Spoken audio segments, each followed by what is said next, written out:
যে ওনারা একটা প্লট তৈরি করার জন্যই পুলিশ এবং স্বরাষ্ট্রমন্ত্রী একই লাইনে আলোচনা করে এই কাজটি করবে।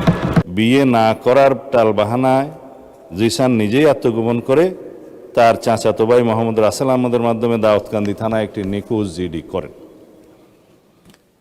নিখোঁজ জিডির অনুসন্ধানকালীন কুমিল্লা জেলার লাকসাম থানা এলাকায় স্থানীয় লোকজন ও লাকসাম থানা পুলিশের মাধ্যমে আত্মগোপনে থাকা জিসান মিয়া প্রধানকে উদ্ধার করা হয়। ভিকটিম মেয়েটিকে থানায় হাজির হয়ে মোহাম্মদ ইসান মিয়াকে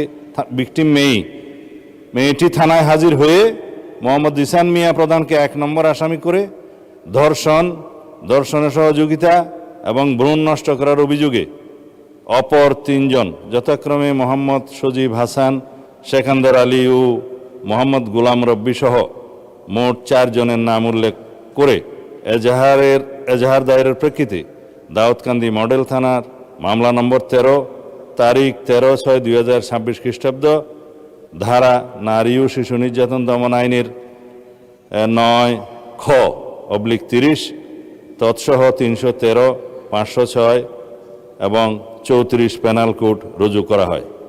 গত 13/6/2026 তারিখে এই অভিযুক্ত সজীব হাসান ও সেকান্দর আলী তাদেরকে গ্রেফতার করা হয়। তারা বিজ্ঞ বিচারিক জুডিশিয়াল ম্যাজিস্ট্রেট আদালতে ঘটনায় নিজেদেরকে জড়িয়ে 164 ধারায় স্বীকারোক্তিমূলক জবানবন্দি প্রদান করে। বর্তমানে মামলাটি তদন্ত অব্যাহত আছে।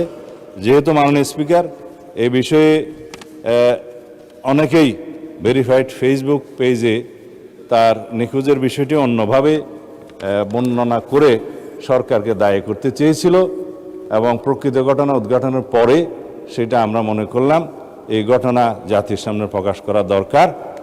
আমি এই মহান জাতীয় সংসদের মাধ্যমে এটা প্রকাশ করলাম। ধন্যবাদ মাননীয় স্পিকার। ধন্যবাদ মাননীয় স্বরাষ্ট্রমন্ত্রী। আমি এখন জানতে চাচ্ছি যে জিসান এখন কোথায় আছে, 1 নাম্বার।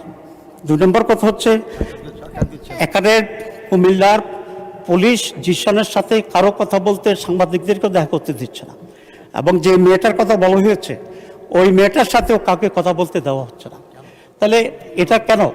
এখানে কি কোনো প্লট তৈরি হচ্ছে? এটা আজকে স্বরাষ্ট্রমন্ত্রীর বক্তব্যটা মনে হচ্ছে যে ওনারা একটা প্লট তৈরি করার জন্যই পুলিশ এবং স্বরাষ্ট্রমন্ত্রী একই লাইনে আলোচনা করে এই কাজটি করবে। 2 নম্বর কথা হচ্ছে এই ধরনের এই ঘটনাটি যে ন্যাচারাল হয়েছে এই ধরনের কোনটা সঠিক এখন এটা ডিসাইডেড হয়নি, এটার কোনো স্টেটমেন্ট আসেনি। 2 নম্বর কথা হচ্ছে এই ধরনের ঘটনা যেগুলো সত্য, প্রতিদিনই নানা ঘটনা ঘটছে, কিন্তু পার্লামেন্টের মধ্যে এইটাই আসছে। মাননীয় উপনেতা, আপনাকে অসংখ্য ধন্যবাদ।